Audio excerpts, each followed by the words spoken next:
smoking out the zip, no drip. Now let's get to that. Yeah, let's get to that. The views and opinions expressed by Zip is not always the views and opinions held by Zip. Sometimes they come from the cat. The cat doesn't identify as a cat. I believe it's a pit bull, so around here we refer to it as pit cat. In this video, I'm about to shut down all these loudmouths talking about, oh, Gucci Mane ain't do bad. It was the security guard, the off-duty police officer. It wasn't Gucci Mane. I'm about to shut all them down. But before we get into the video, do me a favor. Stall off on the like button, share, subscribe, hit the bell icon so you'll be notified when I drop these videos and all that. All right, so boom, check it. We gonna get right to it. We already know what's going on. Pooh Shiesty back in the feds, robbery, kidnapping. They saying Gucci Mane and 2 other people were victims. Now, the indictment has dropped. In the indictment, certain things were said to let you know what happened in the case. I'm not reading the whole indictment. It's kind of lengthy. You could go through that on your own time, you heard? They saying that Gucci Mane had off-duty police officer as a security guard, and he's the one who told on Pooh Shiesty, and that Gucci Mane didn't do blah, blah, blah, blah, blah, blah, blah, blah, blah, blah. We seen the same shit happen in Atlanta before, bro. Yeah, we seen this happen in Atlanta before, bro. Like, we know what's going on. Atlanta. Yeah, we seen this go down before, you heard? I'm not reading all of these papers, you heard?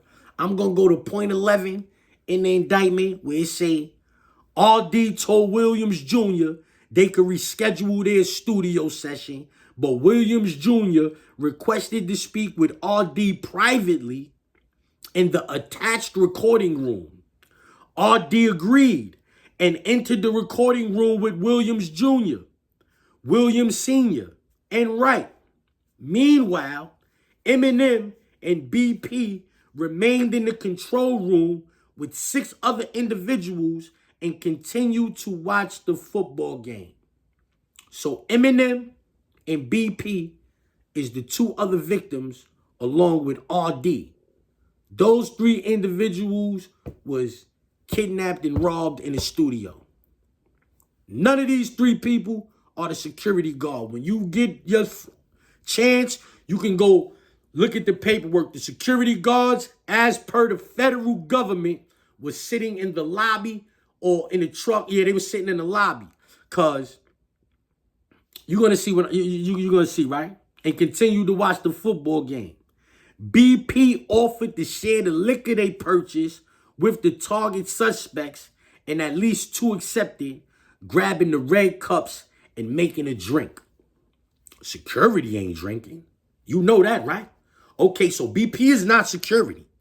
BP is not security. RD is in a room with Pooh Shiesty, his father, and Big 30. They in the room. Eminem, that's the cameraman. Eminem and BP is in the room with the hooligans.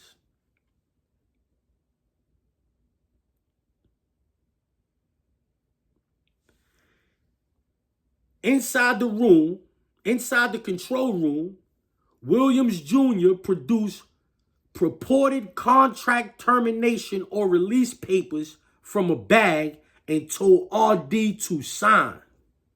When RD declined, Williams Jr. became agitated and the pair started to argue. Eminem and BP could see inside the recording room and initially believed RD and Williams Jr. to be discussing business.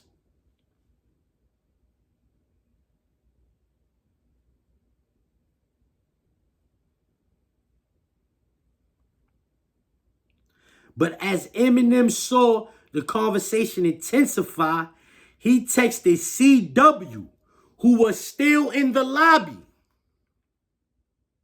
CW is the security guard.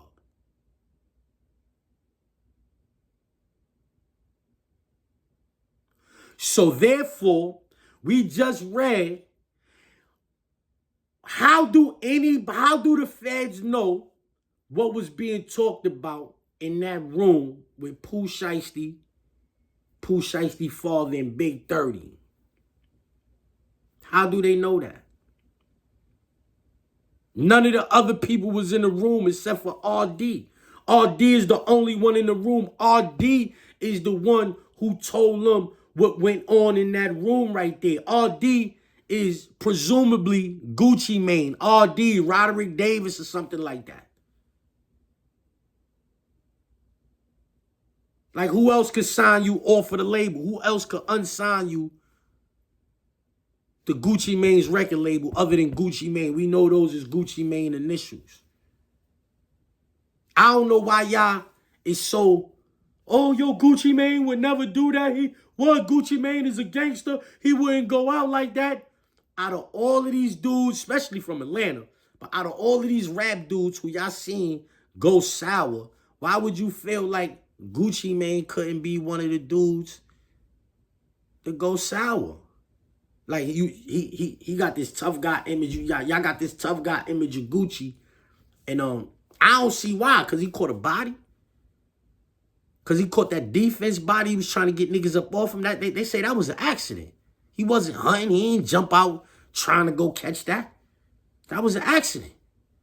He told the police what happened then and got around it. Self-defense.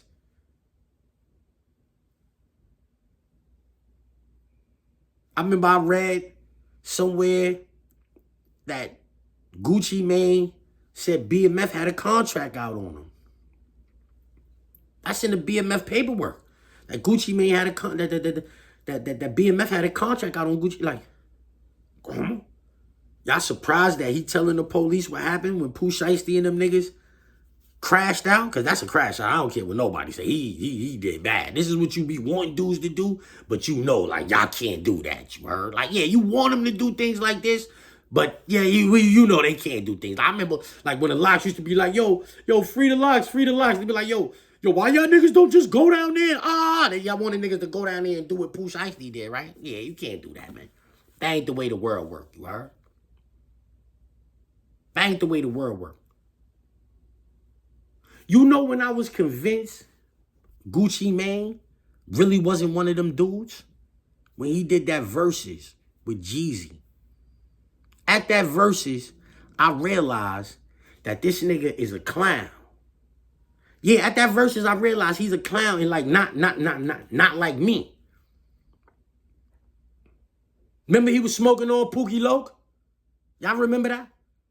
I mean, ain't nothing wrong with smoking on a nigga who you knocked down. Yeah, you knocked the nigga down, you smoking on a nigga, okay, cool. He on the stage talking about he's smoking on Pookie Loke, Gucci. Jeezy sitting in the chair, mad relaxed, letting him talk. Nigga on the stage, yeah, he's smoking on Pookie Loke. Yeah, send somebody else, I'll send him back the same way. Come on. You admitting on this big stage that Jeezy sent the nigga at you? You admitting that on this big stage? I'm not calling a nigga a rat for that. No, I hope you're not. I hope you following me a little, like, more intensely than that. Yeah, I'm not calling a nigga a rat for that. Oh, you sent the nigga at me, send another nigga, I'll send him back the same way. Nah, I don't think that's ratting, dry snitching, none of that. But I think that's the softest shit in the world you could tell a man that sends some niggas at you. He's sitting down. You on the stage talking about you smoking on Pookie Loke. Pookie Loke might have been a straw, disposable. He might not even care about Pookie Loke. He's sitting right there, though. That's the man who sent some people to do something to you. And you talking about send some more? No, how about you play field goal with his chin while he's sitting in that chair right there? That's the gangster effect. Not you talking about you smoking on Pookie Loke. That's the studio effect. That's the studio effect, you smoking on Pookie Loke. He was a straw, nobody cares. That could be the sentiment. We don't know. I'm not from there. But that could be the sentiment. I know the dude who sent them is sitting right there. You just told him, send somebody else, I'll send him back the same way. So you feel like he sent some niggas at you. Why he still get a chance to sit right here or with his clothes? You ain't gonna make him wrinkle them clothes up or none of that? You butt. Yeah, you butt. In my eyes, that's how I looked at that. I don't know how nobody else in the world looked at that, but that's how I took that from. That's what I took from that verses. When he got up and said, smoking on Pookie Loke, send somebody else, I send him back the same way. Come on. This the nigga that sent somebody at you, so why you ain't doing nothing to him then, nigga? Huh? Why you ain't doing nothing to him? Because that's what I would have did. Yeah, I would have tried to kick his head off on that stage, respectfully. You sent some niggas at me to do something to me? Oh, no, we gonna scuffle. We got to get some squabbles on or some of that. Yeah, man, but listen, man, it's early in the day, man. I ain't take my little ginger shot yet, man. I'm about to get at this, man. I just wanted to, I'm saying, like, debunk that narrative running around on the internet, though. Y'all talking about Gucci Mane ain't do bad. It was the security guard. Yeah, right. The security guards wasn't even in the studio. They was in a lobby, maybe sitting in the car on Instagram and TikTok and all that, doing what security guards do when they be in the studio. They don't be in the booth. They don't be in the rooms when niggas is making the magic and all. Them niggas be waiting outside, nigga. Ain't no reason for you to be in the studio. This is supposed to be like a home environment. Y'all niggas wait outside in the lobby where security be at. But y'all on the internet, y'all idolize and dick eat these rappers so much that when they do bad, y'all don't even let y'all common sense tell y'all what's going on. Y'all tell me, oh, I need to see the paperwork. I need to see the paperwork. Even with reading that, people gonna still say they need to see the paperwork. Meanwhile, Ratlanta strikes again. Let's get to that. Let's get to that. He said he got a zip for me shit. Let's get to that. Let's get to that.